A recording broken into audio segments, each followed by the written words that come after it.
영국 현지 매체가 레바논 선수의 파울을 보고 놀랐습니다. 축구와 스터드로 상대 선수 얼굴을 걷어찼지만 주심이 파울을 선언하지 않은 점에 대해 한 번 더 놀란 모양새입니다. 레바논과 중국은 17일 카타르 도하에 위치한 알투마마 스타디움에서 열린 2023 아시아 축구 연맹 AFC 카타르 아시안컵 조별리그 어조 2차전에서 득점 없이 0대0으로 비겼습니다.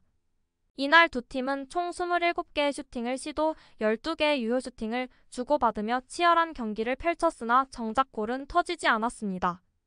특히 중국은 60%의 점유율을 기록하며 경기를 주도해 세 차례나 좋은 기회를 만들어냈지만 이 기회를 모두 살리지 못하는 최악의 골 결정력을 보여줬습니다. 특히 중국의 슈퍼스타 우레이의 결정력이 바닥을 쳤습니다. 우레이는 득점에 실패한 것은 물론 실망스러운 모습만 보여주다 조기에 교체되어 나갔습니다.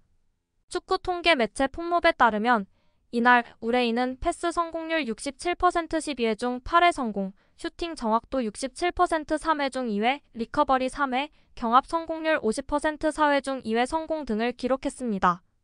무엇보다 우레이는 자신에게 온 두 차례의 빅찬스를 모두 날려버리며 중국 팬들을 좌절시켰습니다.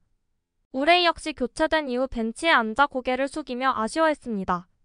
중국은 1차전에 이어 2차전에서도 무승부를 거두며 두 경기에서 승점 2점을 획득하는 데 그쳤습니다. 레바논전이 끝난 뒤 카타르가 타지키스탄을 상대로 승리해 승점 6점이 되어 조 1위 자리를 지키며 중국과의 격차를 벌렸습니다. 중국은 타지키스탄과 레바논보다 승점 1점 앞선 채 불안한 2위에 머물렀습니다. 레바논전 결과로 인해 중국의 16강 진출에도 먹구름이 꼈습니다. 현실적으로 중국은 조 2위 자리를 노리는 게 최선입니다. 중국이 16강에 진출하려면 3차전인 카타르전에서 승리하고 레바논이 타지키스탄과 비기거나 타지키스탄에 패배하길 기도해야 합니다. 다만 카타르가 이번 대회 어조에서 좋은 경기력을 보여주고 있다는 점이 중국의 걱정을 키웁니다. 카타르는 개막전에서 레바논을 상대로 3대0 대승을 거두더니 2차전에서도 무실점 승리를 챙겼다. 자국에서 열리는 대회인 만큼 지난 2019년 대회에 이어 2연패를 노리겠다는 의지가 가득합니다. 반면 중국은 2경기 연속 졸전을 펼치며 분위기가 가라앉은 상태입니다. 중국 언론도 중국의 16강 진출 실패를 걱정하고 있습니다. 중국 매체 소우닷컴은 중국 대표팀의 상황이 점점 나빠지고 있다. 대표팀 선수들의 노력과 더불어 행운도 필요한 상황이다. 중국의 토너먼트 진출 여부는 5일 뒤에 열리는 카타르와의 조별리그 3차전 결과에 따라 달라지고 같은 존의 다른 경기 결과에 따라 결정된다.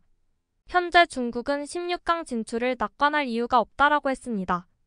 해외에서도 레바논과 중국의 경기를 주목했습니다. 다만 특별한 선수가 있거나 경기력 때문이 아니었습니다. 영국 데일리 메일은 레바논 선수가 아시안컵에서 미친 듯한 머리 높이의 태클을 시도했다. 그는 스터드로 중국 선수의 얼굴을 걷어찼지만 심판은 이 충격적인 행동을 파울로 인정하지 않았다라며 경기에서 나온 위험한 장면을 조명했습니다. 데일리 메일이 언급한 선수는 레바논의 센터백 칼릴 카미스였습니다. 카미스는 전반 14분경 중국 미드필더 다이와이준을 저지하기 위해 발을 높이 들었는데 이 과정에서 카미스의 발이 다이와이준의 얼굴을 향했습니다. 다이와이준은 축구와 스터드의 얼굴을 맞고 쓰러졌습니다. 발을 높이 들어 얼굴을 가격했기 때문에 레드카드가 나와도 이상하지 않은 상황입니다. 하지만 주심은 카미스에게 카드를 꺼내지 않았습니다. 초기 판정은 파울이 아닌 오프사이드였고 비디오 판독 VAR이 가동됐지만 판정은 유지됐습니다. 데일리 메일도 다이와이준이 얼굴을 움켜쥐고 고통스러워하자 중국 선수들은 주심에게 파울 선언을 요구했다. 하지만 주심은 휘슬을 불어 오프사이드를 선언했다라며 해당 장면에 대해 주심이 파울을 선언하지 않았다고 했습니다. 데일리 메일에 의하면 해당 장면을 접한 해외 팬들은 여기서 레드카드가 나오지 않는 건 농담 같다라며 주심의 판정에 당황한 것으로 알려졌습니다.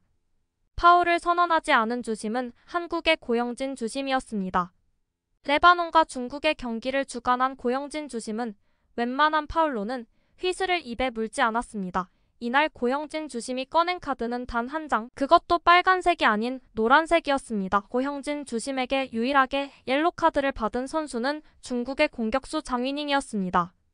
고영진 주심은 전체적으로 무난한 판정을 내렸습니다. 성향 자체가 관대한 편이기 때문에 카드가 나오지 않았던 것이지 특정 팀에 치우치는 경향은 없었습니다. K리그 팬들에게 익숙한 고영진 주심은 리그 경기를 주관할 때에도 선수들의 파울에 휘슬을 자주 불지 않는 관대한 성향의 주심으로 유명합니다. 다만 K리그를 보는 팬들이 익숙하게 느끼는 것과 달리 고영진 주심의 스타일을 처음 접한 해외 팬들은 당황할 만도 했습니다. 영국 일간지 더선 역시 고영진 주심이 해당 장면에서 파울을 선언하지 않은 점에 대해 팬들은 이 결정에 대해 혼란스러워하고 분노했다라며 팬들의 반응을 공개했습니다. 매체가 공개한 반응을 살펴보면 팬들은 이것은 MMA 종합격 투기에서 나올 만한 파울이다. WWE의 스타 셰이머스가 자랑스러울 것. 그는 공을 빼앗고 상대의 눈도 빼앗았다 등의 반응을 보였습니다. 중국 언론은 분노했습니다. 중국 매체 소우닷컴은 다이와이준이 상대 선수에게 얼굴을 걷어차였지만 심판은 상대에게 경고를 주지 않았다. 주심은 오프사이드를 선언한 뒤 VAR로 해당 장면을 다시 확인했으나 파울을 선언하지 않았다라며 고영진 주심의 판정에 대해 불만을 표했습니다. 또한 매체에 의하면 중국 누리꾼들도 잘못하면 다이와이준의 얼굴이 망가질 뻔했다. 경고를 주지 않는 건 말도 안 된다라며 고영진 주심의 판정이 이해되지 않는다는 반응을 보였습니다. 중국과 레바논의 경기는 고영진 심판을 비롯한 한국 심판들이 배정된다는 소식에 국내 팬들 사이에서도 관심을 끌었던 경기입니다. 주심으로 배정된 고영진 심판 외에도 박상준 심판, 김경민 심판, 김종혁 심판 등 한국 심판들이 해당 경기에 배정됐습니다. 한국 심판진이 배정된다는 소식에 관심을 가진 건 국내 팬들만이 아니었습니다. 앞서 한국과 바레인의 조별리그 1차전 경기 주심이 중국 출신의 마닝 심판이었는데 마닝 주심이 경기 내내 한국의 5장의 경고를 줘 한국 팬들 사이에서 불만이 터져나왔습니다.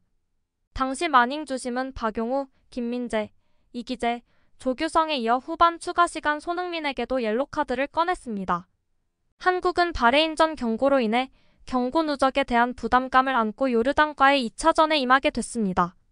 이에 중국 팬들은 한국 심판이 배정됐다는 이야기를 접한 뒤 보복을 당할까 두려워했습니다. 중국 매체들은 경기가 시작되기 전부터 고영진 심판을 주목하며 고영진 심판이 경기를 관장하기 때문에 경기 결과에 영향을 미칠 수 있다고 우려했습니다. 하지만 중국의 걱정과는 달리 고영진 주심은 일관적인 판정으로 경기를 운영했습니다. 기존 성향이 파울에 관대한 심판이었을 뿐입니다. 구독과 좋아요 한 번씩 부탁드립니다. 다음 영상을 만드는데 큰 힘이 됩니다. 재미있는 소식이 있으면 다시 돌아오겠습니다. 좋은 하루 보내세요.